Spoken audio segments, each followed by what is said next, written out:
जालनाकरांनो सावधान, अवैध नळ कनेक्शन आढळल्यास मोठा दंड तुम्हाला भरावा लागणार आहे। जालना महानगरपालिकेने अवैध नळ कनेक्शनवर आता कारवाईला सुरुवात केलेली आहे। पाहूयात।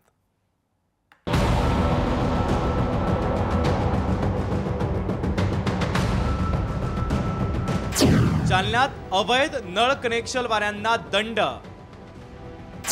नळपट्टी वसुली मोहिमेला सुरुवात। जालना शहरात 35,000 अनधिकृत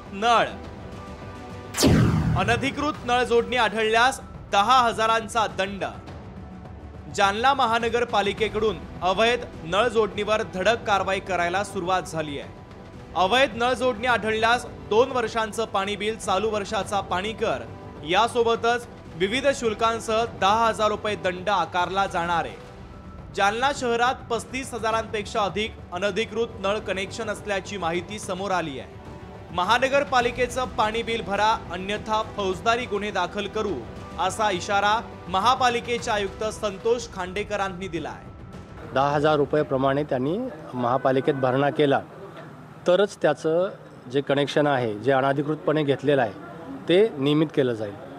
अन्यथा त्याच्या स्वरूपात पोलीस स्टेशनमध्ये पाणी चोरी केल्याचं, सार्वजनिक मालमत्तेचं नुकसान केल्याचं महापालिकेच्या कलमामार्फत आणि जे भारतीय दंड विधान आहे कलमाअंतर्गत आम्ही फौजदारी स्वरूपाचे गुन्हे दाखल करणार आहोत। जालना शहराला 15 दिवसांना पाणी येतं, तेही गढूळ असल्याची नागरिकांची तक्रार आहे।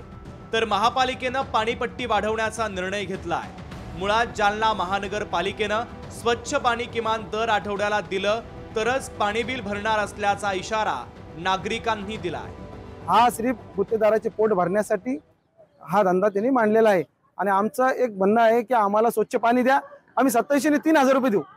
पण मुंबई सारख्या, औरंगाबाद सारख्या एवढ्या मोठ्या महानगरपालिकेचा टॅक्स जर बघितला तुम्ही तर तो टॅक्स कमी आहे नळपट्टीचा आणि तो जालन्यामध्ये वसूल करतो, पण पाणी मिळत नाही ना। मुंबई सारख्या, औरंगाबाद सारख्या ठिकाणी जर तुम्हाला तुमच्या नळाला फिल्टर पाणी येत असेल तर तेव्हा टॅक्स द्यायला काही अवघड जात नाही। तुम्ही आम्हाला वॉटर पाणी द्या, बिस्लरी पाणी द्या, आम्ही टॅक्स द्यायला तयार आहे। जालना शहरामध्ये जे की 8 ते 15 ते 20 दिवसाला पाणी येतं, ते पण एक वेळेस 15-20 दिवसातून एकदा पाणी येतं आणि त्याच्यामध्ये पण हे टॅक्स वर्षाचा जे लावते 2700 रुपये। म्हणजे अवघड परिस्थिती आहे की स्वतःच्या घरामध्ये राहून सनी किराया भरणा पडतो नगरपालिकेला, अशी परिस्थिती जालना शहराची आहे। महानगरपालिका ऍक्शन मोडवर आली आहे। अनधिकृत नळ कनेक्शन धारकावर कारवाई करण्याचा इशारा महानगरपालिका आयुक्तांनी दिला आहे। तर या ठिकाणी आपण जर पाहिलं तर जालना शहराला स्वच्छ पाणी द्यावं आणि दर 8 दिवसाला पाणी पुरवठा द्यावा तरच आम्ही नळ कनेक्शन जे आहे, नळपट्टी जी आहे ती भरू, असं देखील या ठिकाणी जालन्यातील नागरिक म्हणतायत। सुधाकर जाधव, लोकशाही मराठी, जालना। लोकशाही मराठी ऐका, पहा, जागरूक रहा।